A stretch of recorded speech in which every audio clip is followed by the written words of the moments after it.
বোলো ছাগলীয়ে নাখায় কি, জুবিন দাই নকয় কি?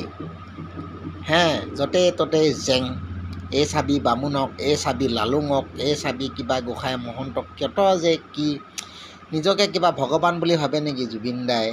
আৰু আজিকালি যে আমাৰ সেই সাৰ্থক জুবিন দাক এচাম নৱপ্ৰজন্মই ভগৱান বুলি ক'ব বিচাৰে। আয়ৈ দেহি, মাথাটোৱে বেয়া যেন, বুজিছনে নাই?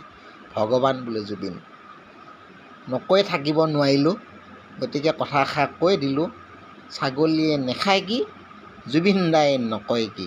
হয়নে নহয়? পাৰ্থক্য মাথো সেই অকণমানহে আৰু।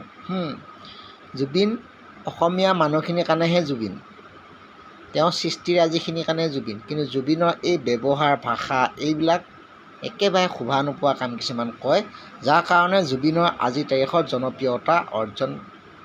জনপ্ৰিয়তাটো নাইকিয়া হৈ গৈছে, হ্ৰাস হৈছে। এনেকুৱা জুবিন